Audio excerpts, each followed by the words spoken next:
So yeah, I want to thank everybody for joining us today. I do need to let you know off the bat that Susan and I are a little bit under the weather, so we are going to get some help from Tom and Andy today in doing They have COVID.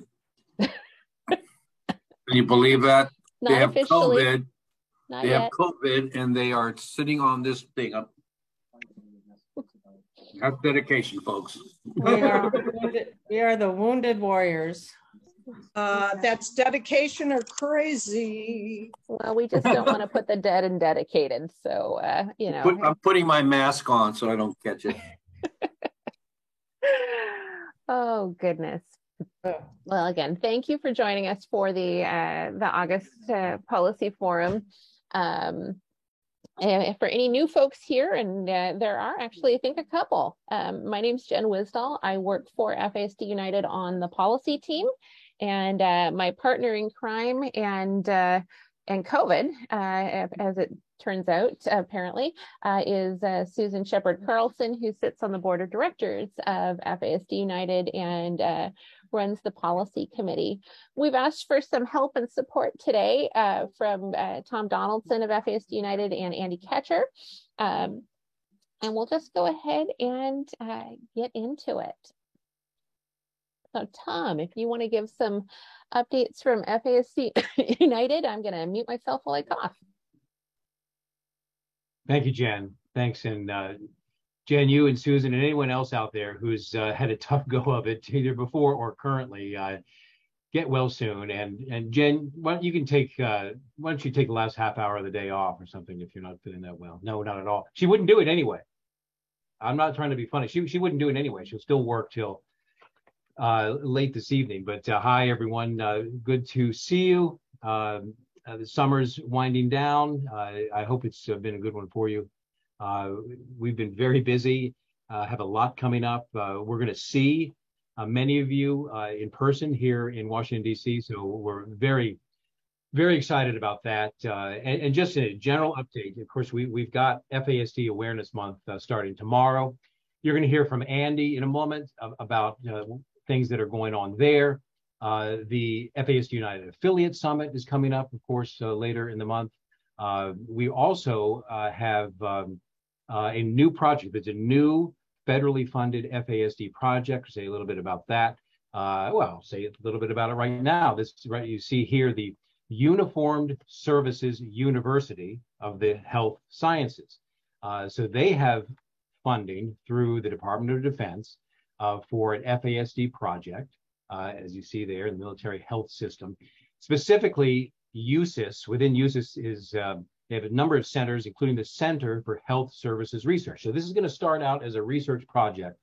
And without going into great detail, the end result and the intention is to be able to make significant real change in things like clinical guidelines for FASD, reach consensus and have those published so they can be implemented not just in the military health service, not at all, but in the civilian health systems of care and other systems of care.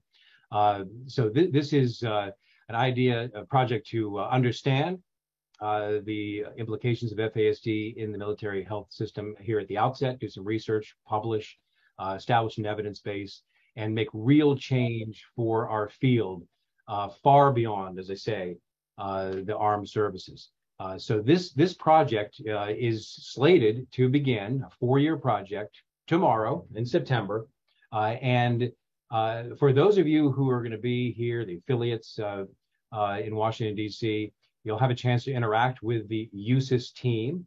FASD United is excited to have a sub award with USIS. We will be able to be then liaison from you to this project and have a role in the project ourselves. So we will be talking about this, and those who are interested, you'll be able to stay updated. We have worked very hard to try to isolate tasks and funding so that we can engage with you, the advocates and the affiliates and scientists and others within our field to be formally part of the project. So you're going to hear a lot more about this. And you know, like with the FASD Respect Act, our goal is as you've heard now nonstop for a year since we've rebranded as FASD United, is to make sure that individuals and families have the services that you all and they deserve. And so everything is grounded in that, including our involvement in this project. So, and lastly, I'll say, and you're going to hear about this too in a moment, is the Hill Day. Hill Day activities also coming up. And it's not just isolated to one day, of course. 300 plus meetings that Jen and Susan and you all have been in with elected officials and their staff. So that all continues. We're coming down towards the close of the congressional session, and there are lots of opportunities, but also lots of uncertainties. So a lot of work needs to be done to push this over the line. And you'll hear today an update and sort of the game plan to do that. So good to be with you. And thanks, Jen.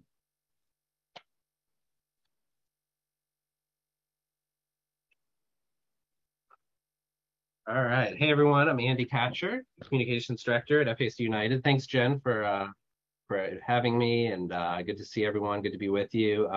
Yeah, I just wanted to give a little overview of FASD Awareness Month activities that we're planning throughout the month of September. So we have the website, dedicated webpage for FASD Month that Jen helped set up. That's at fasdunited.org/FASD Month, and that's like a repository for basically all of our campaigns and activities around FASD Month. We have a kind of a cool infographic with all of the campaigns and ways to get involved that you can download. That is kind of an updated format from what we had been doing as the like FASD Month packet document. So that has some ways to get involved, like Run Fast is going on throughout September. And we're having, there's some templates for proclamations. There's a template for a press release around FASD Awareness Month, and activities and events, ways that you can get activities and events posted on our webpage. And also some cool graphics in Canva that Jen and I and Cassidy have developed, so that people can get those graphics that'll be posted on the FASD United social media. Partners and advocates can also have access to those, to post those as well. We're planning a Twitter chat for September 9th for FASD Day, and the information on that is going to be posted on this webpage soon. But basically, that's going to be 2:30 to 3 o'clock p.m. Eastern time on September 9th, and FASD United is hosting that. It's going to be co-sponsored by ACOG and by CDC, and their National Center on Birth Defects and Developmental Disabilities, and NIAAA is also going to be involved, participating in that chat. And yeah, so that'll be great. We're going to hope to have as much involvement as possible. Yeah, and just going to be posting a lot of social media throughout the month of September on our Facebook and Instagram and our social media accounts. And I think that was the main stuff that I had. Yeah, and Jen, if you'd like to add anything as well. Just really excited for the month. There's going to be a lot going on. Really appreciate everybody who has listed their events either on the Run Fast calendar, which ties directly into the FASD United calendar, or directly on the FASD United calendar also. So that we do have the capability now, if you are having an FASD related training or event, you can put that on the calendar, which shows up nationally on our website, but also gets included in the weekly roundup. And you will notice for the month of September, the list of activities is a mile long. And I think that's pretty cool because it kind of shows the depth and breadth of things that are happening around the country. Yes, it's long. Yes, it's a new format. I know new formats are really hard to get used to. I hate change myself, but I really appreciate you all sticking with it. And again, being able to see at a glance all of these things that are happening nationwide, it gives me hope. It makes me excited for where we are as a community. Just want to remind you all that Run Fast is coming up. Really excited about that. Registrations are going great. I noticed a number of you are having celebrations in your community that are including Run Fast. That's awesome. And we'll be rolling out a message to affiliates as well. We want to make sure that cost is not a barrier to prohibiting or to participating. So we are going to be sending out a coupon code to each affiliate to be able to nominate or gift to 2 members of your community a full registration to Run Fast. If there are any families that maybe want to participate but cannot. So look for that in your emails in the next couple of days. Summit is coming up. It's going to be a really, really busy week. And so I want to say in advance that if I'm a little slower responding to emails, I'm going to apologize right up front. There is just a lot going on with this. We have 37 participants for Hill Day currently going up to the Hill. That's the biggest number we've had so far. And we are coordinating visits and meetings for that. If you are participating and you've already booked some meetings, please let me know and I'll add that to the schedule. Otherwise, we are going ahead and booking meetings for you. Just really excited to come together as a community. Obviously, I'm getting my illness out of the way first. I do recommend that maybe you test prior to coming because we really don't want anybody sounding or acting like me while you're there. So, And Jen, I want to echo that because we went to a wedding out in Colorado and I did not bring tests with me, and I had to drive down the mountain to get tests for Arnie and I. And you need to bring them everywhere you go. Yeah, just it's a good safety mechanism. So at any rate, really looking forward to that. Really looking forward to interacting with the team at USIS for their workshop. We have a number of speakers coming in from around the country to just give a good overview of the FASD experience, from prevalence and surveillance and diagnosis to, we have a speaker talking about the 10 different diagnostic methodologies utilized in FASD. So just I'm really excited about that piece. So Jen, thank you. I'm so sorry. Did you say bring tests? Do you mean COVID tests? I'm sorry. Did I miss that? Yes, bring COVID tests. You may want to consider that. Yeah, I guess. Okay. You may want to consider testing before you come and just bring some along. Government, you can get free ones until tomorrow on the government site. So yeah. If you haven't ordered any, they'll send you some, and you should have them. Yeah, let us be your cautionary tale. So, and I haven't even seen Susan in person ever once in my life. I've never met Susan in person, and here we are at the same time. So who knew? Anyway, so on to more policy related items. Really excited for this next piece. I've asked Annette Kunzman from FASD Network of Southern California, who is a member of FASD Now, a coalition of nonprofits, researchers, interested individuals, diagnostic clinics throughout the state of California, to talk about what happened. Yay! Go ahead, Annette. Yes.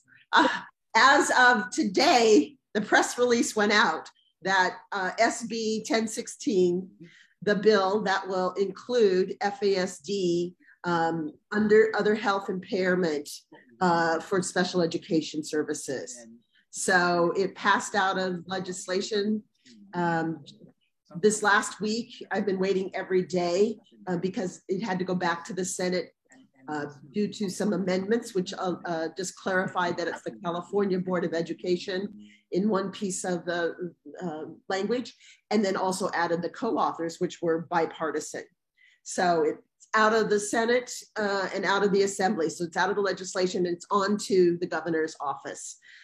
So we're for his signature, and I can't see anything that will prevent that from happening, but we still are asking all of our supporters to submit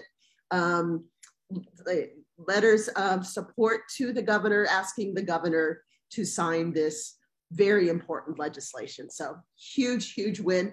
I still won't believe it until I see it, but I can't see anything that will stand in the way of that right now.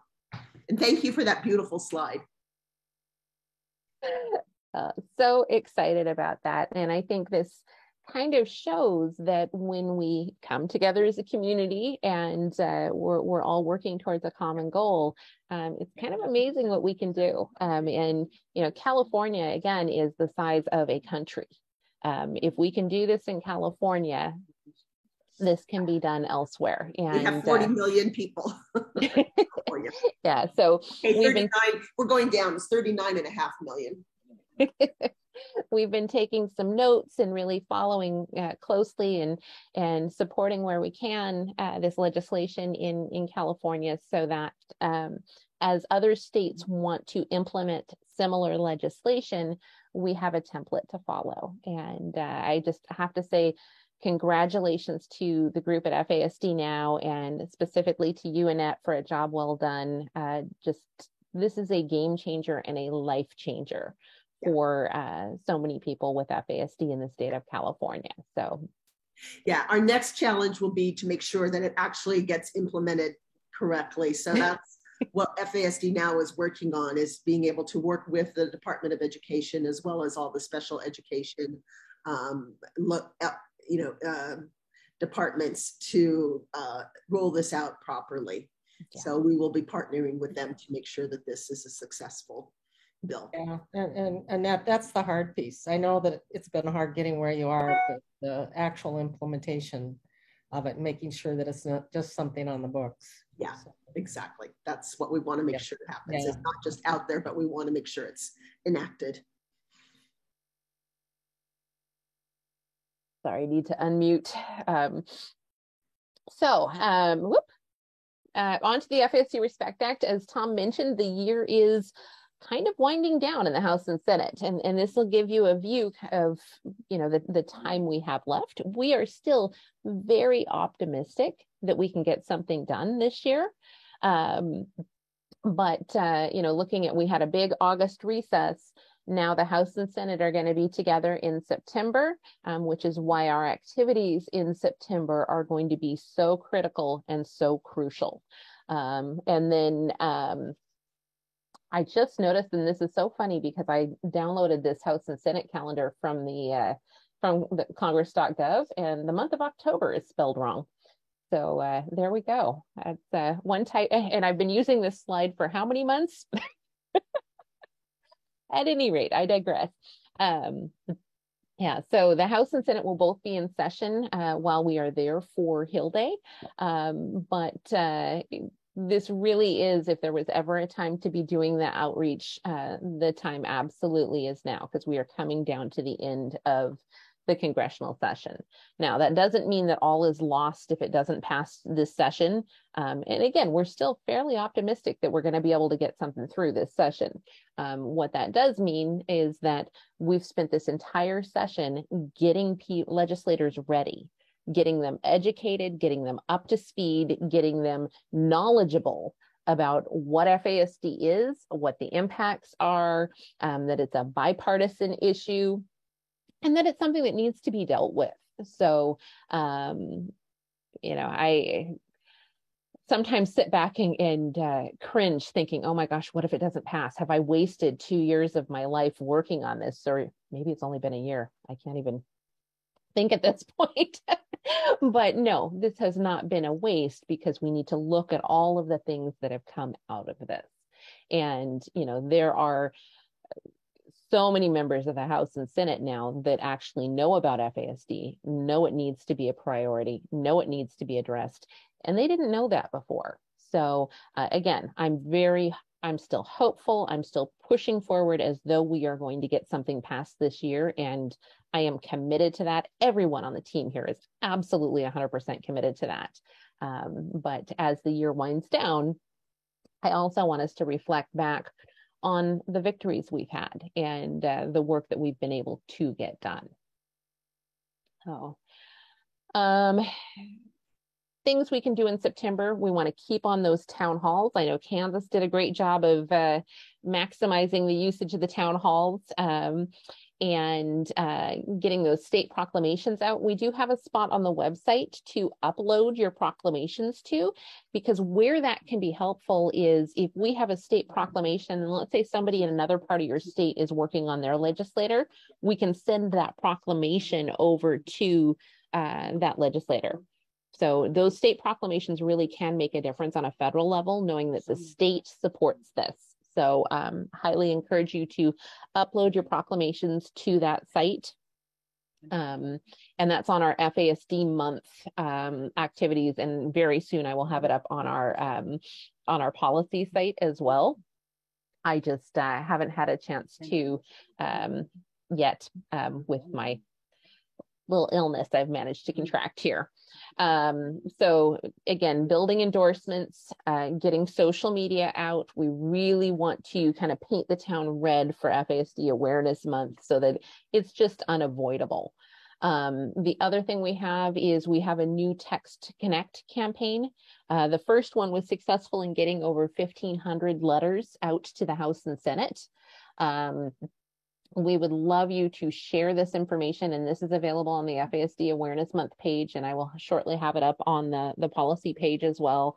But take down that number. You text the letters PCMMYP to the number 50409, and it will automatically send a letter asking our legislators to get this bill through to your 2 senators and your rep. So if you prefer to do it the old-fashioned way and write an email to your 2 senators and your rep, absolutely, please do that too. But this is a super easy way where you just text it and it goes. So highly recommend sharing that around. And again, that graphic is available through the FASD month website or webpage, and you can download that straight from Canva. If you want to rebrand it with your own branding, whatever, we don't care. It's not proprietary, and get that out.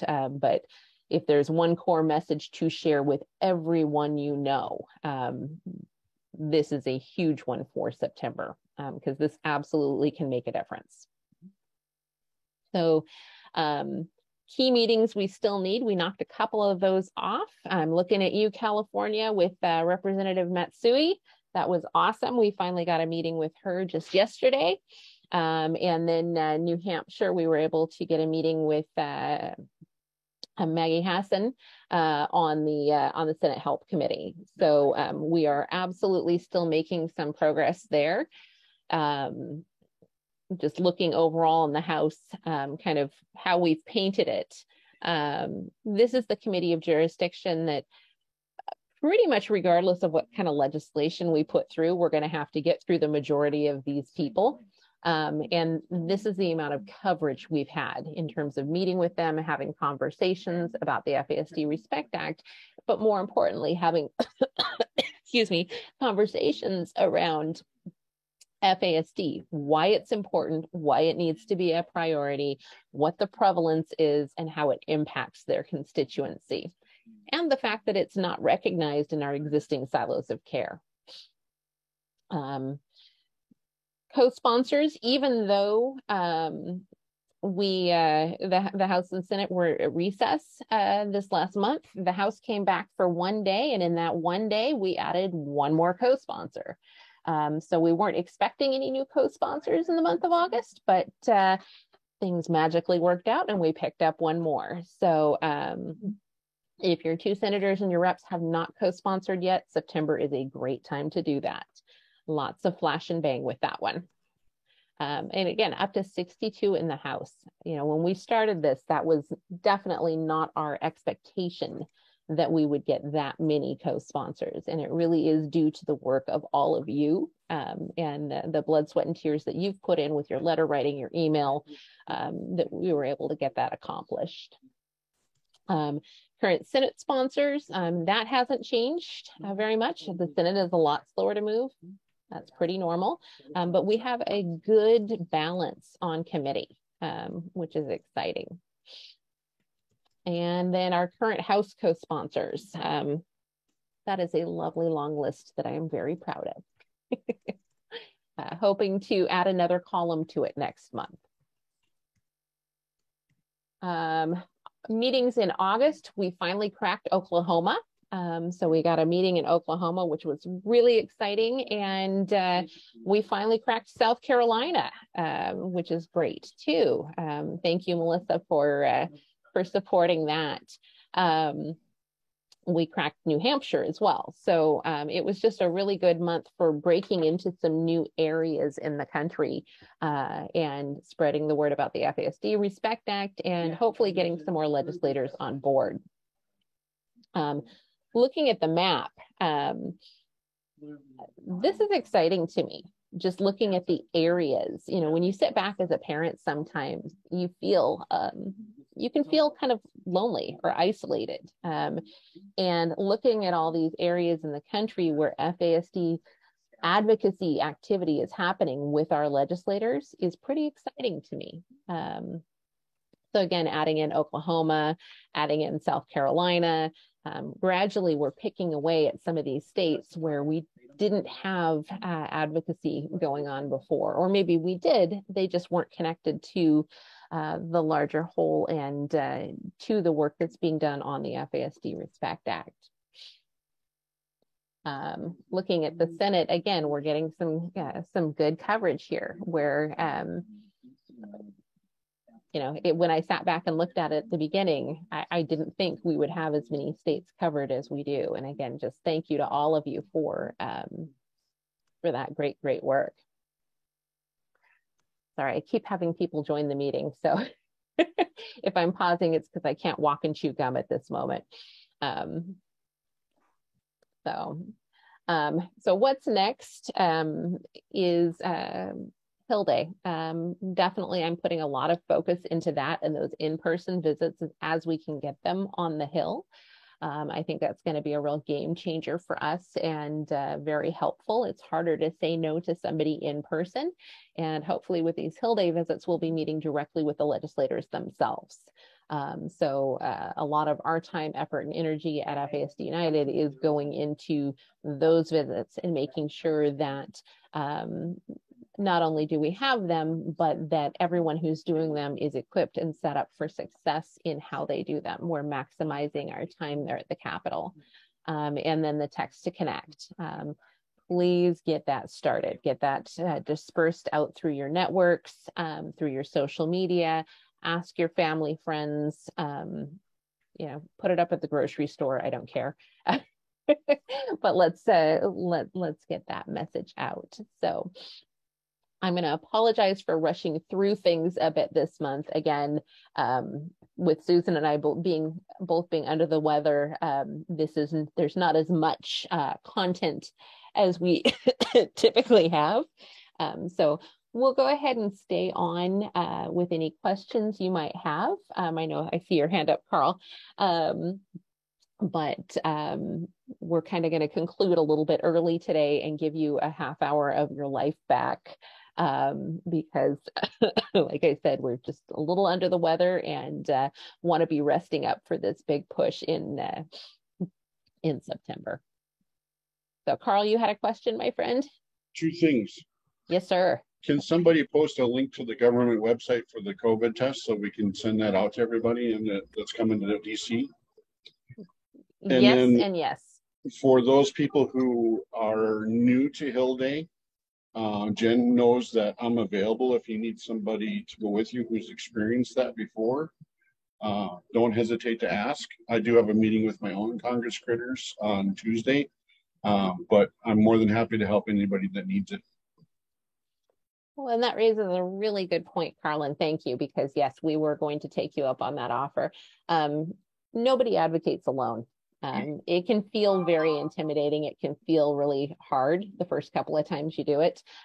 We do have people available to buddy up with and have a Hill Day buddy so that you don't feel alone. We will have talking points for you. Add to your calendars on and I'm looking over there at my calendar, which is actually blocked at the moment. Typically when we have our affiliate meeting, and I'll get this out in email to you, which is the third Thursday of the month at noon Eastern, we will have a prep primer call, training call. Mike Anderson, who has worked on the Hill for years and was former chief of staff for Representative Don Young, is going to give a training on Hill Day and just give a primer for how this all works. So we want everybody going in there very confident, feeling very supported, and knowing exactly where they're going, what they're doing, and how they're doing it. So pack your red shoes. Talk about red shoes. Well, I was just getting into that. Yeah. Oh, okay. Yeah. And pack your red shoes. You know, obviously dress how you want. We're not going to tell you what to wear, but it is absolutely appropriate to wear your red shoes to the Capitol. So, Kathy, wait, I see your hand up. I don't know if you were just resting it there or if you had a question. No, thank you. Okay, so yeah, you're going to walk us through Hill Day. We had a meeting with one representative last week and have one next week in person, just to give a little push. So as you schedule appointments in DC, will that be more of the same, or do I just need to wait and see what you give us? I'd like to study up on the plane. Right.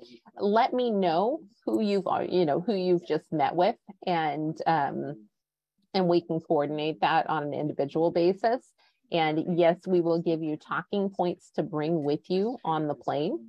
So you will have your talking points before you go.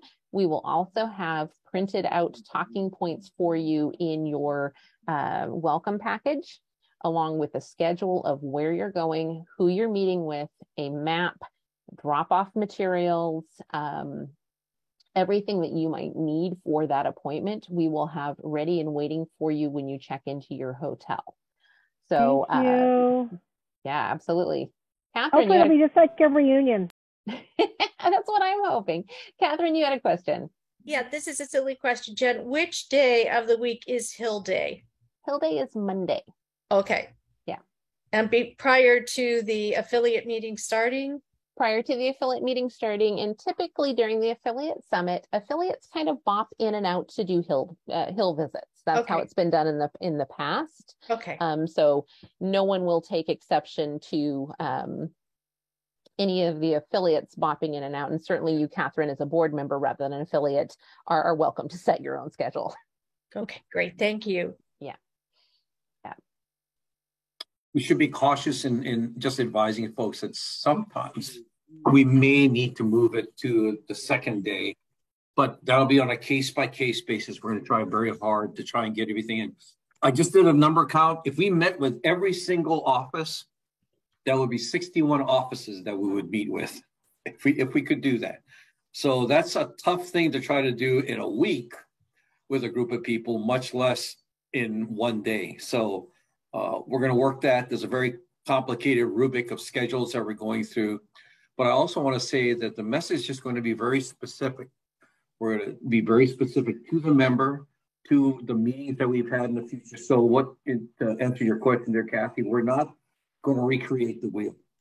If you've already met with them, you've already provided the messages that need to be, then you know what? Maybe you can go along and help somebody else or something like that that might need some help with that, rather than going back up to the member and the staff are sitting there and go, didn't we just talk with you last week about this? We want to be smart about this, effective but smart. And Carl, I want to say thank you very much for offering yourself. North Dakota is easy to get around and go find. Only 3 members there, 2 senators and one House member. But just being able to confidently get around that maze on the Hill is tough. So your help would be greatly appreciated. Thank you, sir.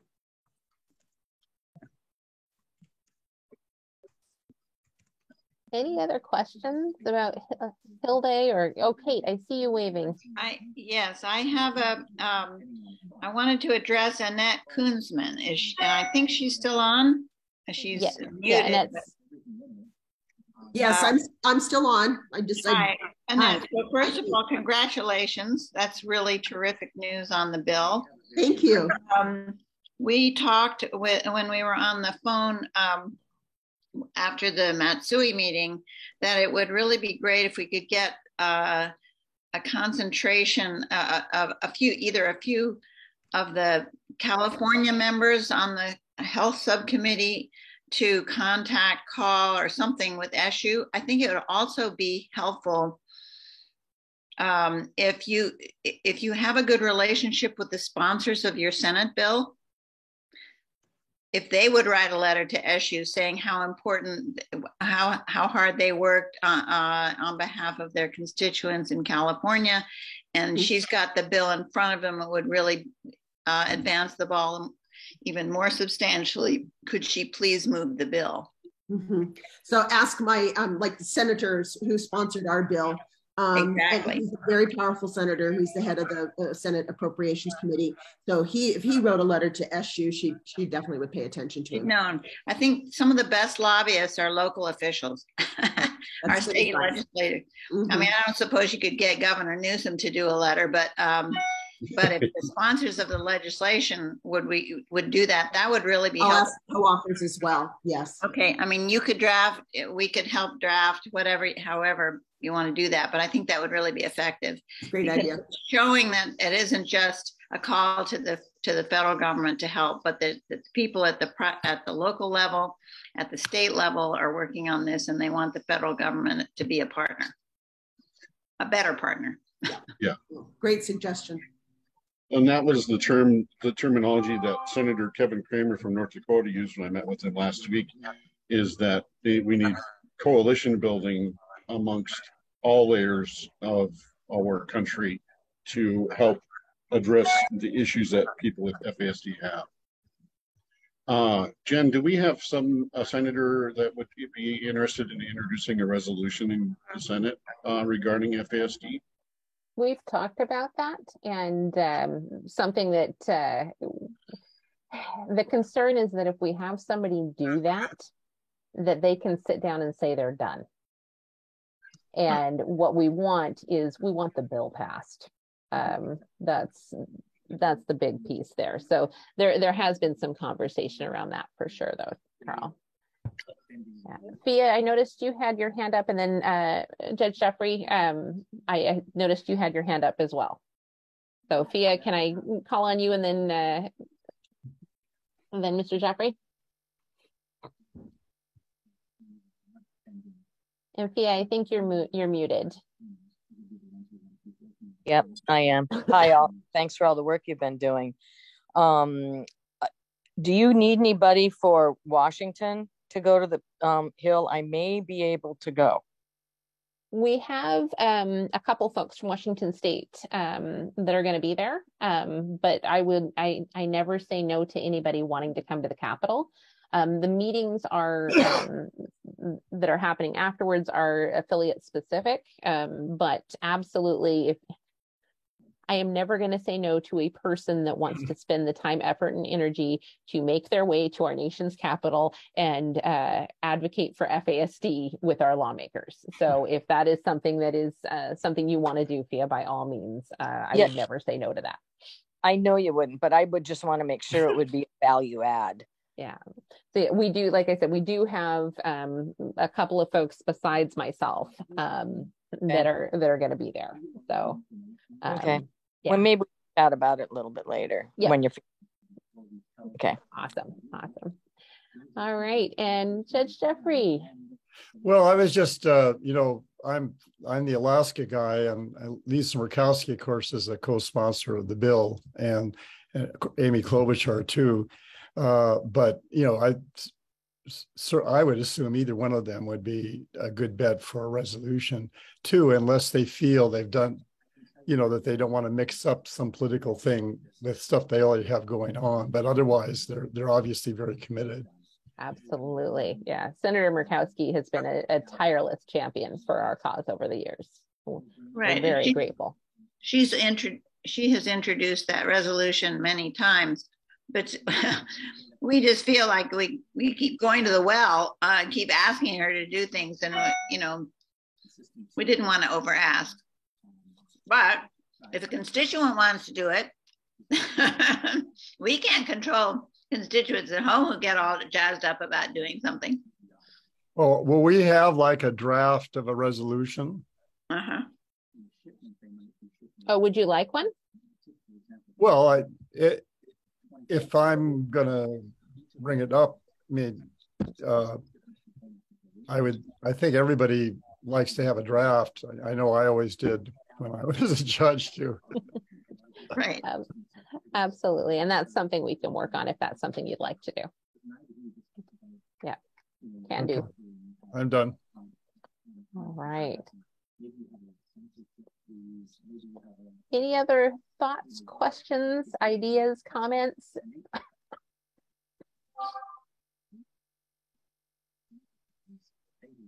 All right. Thank you. Well, thank you, Barbara, and thank you for your amazing work with the California bill, celebrating that victory. You know, Barbara's one of the original envisioners of that bill. Herself and Christine from Santa Barbara, right? No, San Jose, but let's just Jose. hope the governor feels the same way. Absolutely. Well, if you guys, I mean, there's a lot of high tech in California. If you guys can figure out how to clone yourselves and spread yourselves around the country, we could use more help. I don't think you want two of me. We'd take two of you any day, Barbara. Okay. And Hilde, good luck. Thank you. So Hilde is, Michelle, scheduled currently for the 19th of September. And plans are in the works next year to expand, broaden, make it bigger, badder, more robust, and more inclusive of everyone in the country, not just tied to affiliates. So, because this is an opportunity for everyone to have their voices heard. And to be fair, in the past, we didn't have this broad coalition of advocates the way we do now. Most of the work was being done through the affiliate network, and the affiliate network is still very strong, very involved. But it's exciting to see how things have expanded above and beyond that. It's work to not only grow the affiliate network, but also substantially expand our advocacy base. And that's a very powerful thing, and something that really speaks to lawmakers. We are building those coalitions that Carl was referring to. So anyway, if nobody has any further questions, again, you are free to move about the country. I really want to thank you for your advocacy and your hard work over the last year and a half, almost 2 years, and specifically over the last month. And please reach out if you have any questions or things you need support with. Just please also recognize that my response time over the next couple of weeks is going to be probably substantially longer than it typically is. And that is not purposeful. I promise I'm not ignoring you. It's just a workflow issue at this moment, getting things ready to go for this big week we're having in September. So thank you again.